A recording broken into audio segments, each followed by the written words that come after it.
Presente sessão da primeira Câmara. Tem a palavra a senhora secretária para proceder à leitura da ata da sessão anterior. Às 13 horas e 51 minutos do dia 5 de março de 2024, compareceram por videoconferência os excelentíssimos senhores conselheiros Daniel Augusto Goulart, presidente da primeira Câmara, Francisco José Ramos e Sérgio Antônio Cardoso de Queiroz, assim como os conselheiros substitutos Maurício Oliveira Azevedo, Pedro Henrique Bastos e ainda o ilustríssimo senhor procurador de contas deste tribunal, José Américo da Costa Júnior, representando o Ministério Público de Contas. Havendo o número legal, o senhor presidente declarou aberta a 6ª sessão da primeira Câmara do Tribunal de Contas dos Municípios do Estado de Goiás, no ano de 2024, em caráter ordinário e telepresencial, determinando que fosse procedida a leitura da ata da sessão anterior, tendo sido essa aprovada. Na apresentação de matérias, o conselheiro substituto Pedro Henrique Bastos foi convocado nos termos da Resolução Administrativa número 137 de 2020 para votar no processo do município de Guapó, em que o conselheiro Sérgio Cardoso encontra-se impedido. Na sequência, o senhor presidente determinou o início da apreciação dos processos constantes da ordem do dia, tendo sido julgados 43 processos. Encerrada a ordem do dia e nada mais havendo a ser tratado, o senhor presidente encerrou a sessão às 13 horas e 58 minutos, convocando outra em caráter ordinário e telepresencial para a próxima terça-feira, dia 12 de março, no horário regimental. E para registro foi lavrada a presente ata, que após lida e aprovada pelo senhor presidente, senhores conselheiros, conselheiros substitutos e do outro procurador de contas, vai assinada nos termos do artigo 37 do Regimento Interno em vigor, pelo Gustavo Melo Parreira, secretário de plenário, que a redigiu. Goiânia, 12 de março de 2024. Em discussão é a ata que acaba de ser lida. Não havendo manifestação, aprovada a ata, e o momento é oportuno a apresentação de matérias. Pela ordem, senhor presidente. Palavra, Vossa Excelência. Presidente, eu gostaria de anunciar aqui o processo que eu me declaro suspeito. O processo 09553/23, de Padre Bernardo, de relatoria do conselheiro Sérgio. Perfeito. Convocamos o conselheiro Pedro para participar do processo de votação, cujo processo o conselheiro Francisco julgou suspeito. Tem a palavra a senhora secretária para anunciar os processos constantes da ordem do dia. Na pauta simples do sistema tramitação do conselheiro Francisco José Ramos, um processo. Sistema de tramitação, relator conselheiro Francisco Ramos, um processo em discussão. Não havendo manifestação, aprovado. Próximo. Na pauta de divergências do conselheiro Francisco José Ramos, processo 06273 de 2023, Araguapaz. Senhor presidente, senhor conselheiros, conselheiro Sérgio, conselheiro Maurício, conselheiro Pedro, outro procurador. Esse processo anunciado trata-se da revisão geral anual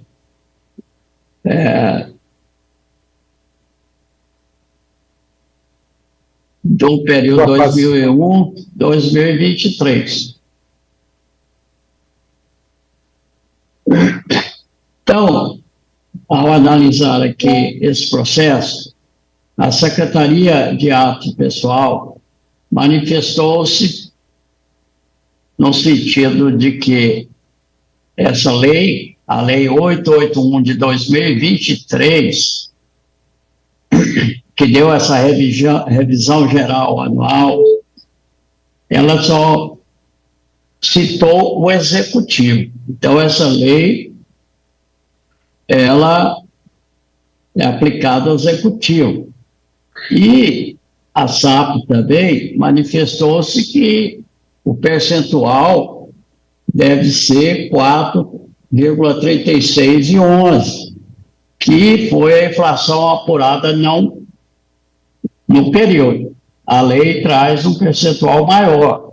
Então, a SAP manifestou-se que pode pagar até esse valor para os servidores do Executivo.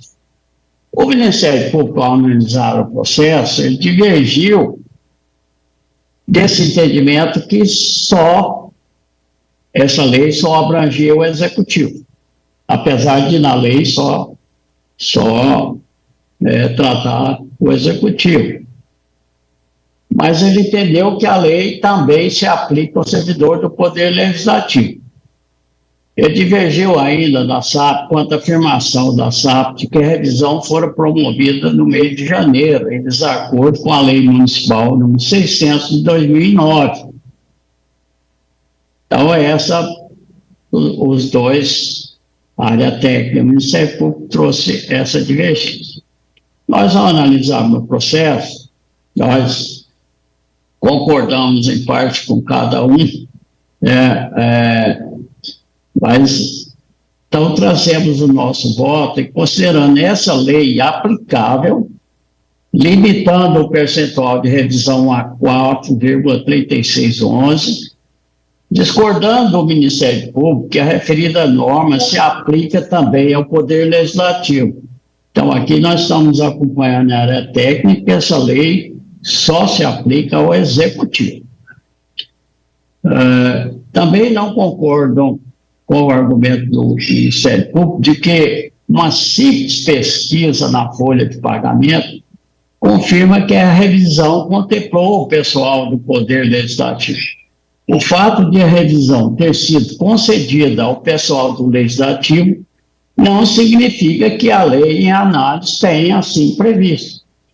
Então, é uma situação que se deu reajuste para o Legislativo, mas a lei não trouxe no seu texto que ela abrangia o Legislativo. Então, diante dessa constatação, dessa concessão de revisão aos servidores do Legislativo, sem uma lei, eu estou manifestando por alertar o presidente da Câmara Municipal que não consta registro nesse TCM da revisão geral anual concedida aos servidores e agentes políticos no Poder Legislativo da legislatura 2001-24. Fato que pode ocasionar, tanto em processo de fiscalização quanto na análise da prestação de contas, imputação de débito pelo pagamento de subsídio em valor superior ao registrado nesse órgão de controle eterno. Então, é essa posição que a gente traz do voto, em razão dessas divergências apresentadas pela unidade técnica do Ministério Público. Então, nós, no voto, teremos por aplicar a lei com o limite de 4,36 ao pessoal do Executivo e fazer o alerta, porque foi verificado que foi dado ao Legislativo também, sem respaldo legal. Então, o voto que apresentamos aos senhores é nesse aspecto. Senhor presidente, pela ordem. Palavra do procurador, para discutir. Excelentíssimos senhores substitutos, o público que nos assiste no YouTube, só um apontamento aqui nessa questão, porque a própria resolução normativa 5/2007 daqui do tribunal, ela foi alterada, até acompanhando entendimentos do STF, de que a revisão anual, ela se aplica a todos os servidores públicos do ente federativo e inclusive aos membros de poder, mediante lei de proposta do chefe do Poder Executivo. Então, não seria o caso, aqui vai ocorrer uma situação um pouco anômala, né? Porque vai ser concedida apenas ao Executivo, aos servidores do Executivo, não serão abrangidos os servidores do Legislativo por falta de expressão clara, né, nesse sentido na lei, conforme o doutor conselheiro relator apontou, porque a lei apenas indicou o Executivo, né, mas a proposta de lei de revisão geral anual, inclusive a alteração foi para valer a partir de 2023, é de que ela abranja todos os poderes e membros e servidores, né? Então, nesse caso, apesar da tecnia, né, da lei, foi o caso aqui do Ministério Público entender de que ela seria aplicável a todos os servidores, inclusive o do Legislativo, e penso aqui, eu só posso supor que o chefe do Poder Legislativo acabou aplicando em função disso, mas trata-se de entendimento do STF que motivou até a alteração da resolução normativa aqui no âmbito do TCM, orientando, tem até aqui o artigo 52, eu estou com ele aqui aberto, né, o qual incidirá, né, tem aqui toda a redação, compete ao chefe do Poder Executivo a iniciativa de elaborar lei específica a cada ano para efetivar a recomposição das perdas inflacionárias, segundo a data base prefixada, percentual de variação do índice escolhido, o qual incidirá sobre o valor nominal da remuneração de todos os servidores públicos e sobre o subsídio dos agentes políticos de ambos os poderes municipais. Então, em função dessa orientação, acredito que o Legislativo acabou aplicando também por isso. Mas a norma, realmente, a lei carece, né, de melhor tecnicidade, porque só mencionou o Executivo. Tá? Então, foi por isso também esse entendimento do MPC, neste caso, de que a gente entende que aplica a todos os servidores municipais, inclusive do Legislativo. Obrigado, senhor presidente. Perfeito. O processo continua em discussão. Pela ordem. Palavra, Vossa Excelência. Então, com a explicação do Dr. Zé Américo, realmente é isso que ocorreu. Porque antes o tribunal aceitava, o executivo dava o reajuste quando ele queria e o legislativo também quando ele queria. Ficava aquela coisa. Depois que o STF manifestou, falou, essa questão de revisão do subsídio tem que ser uma lei de iniciativa do executivo para todos os servidores, tanto do executivo e tanto do município, e tanto do legislativo. Essa é a unidade, é o que está consolidado na decisão do STF, é dessa forma. Agora, mas a lei não trouxe isso no seu texto, ela simplesmente fixou o executivo. Não sei se foi essa a intenção de realmente dar o reajuste só para o executivo, ou se foi realmente uma falha na redação da lei, que passou na iniciativa, e também um legislativo que, né, aprovou essa lei e ficou de fora. Então, aí acontece que o legislativo deu o reajuste. Então, nesse ponto aqui, nós estamos sendo em cima do que está escrito dentro da lei, entendendo aqui o que a nossa área técnica entendeu, sem fazer essa extensão de que realmente houve um erro. Então, nós não estamos penalizando nada, só estamos alertando a responsabilidade para ver o que eles podem corrigir essa falha aí na elaboração da lei. Então, mas eu mantenho o voto nesses termos aí, acompanhando a letra. O processo continua em discussão. Não havendo manifestação, aprovado. Próximo.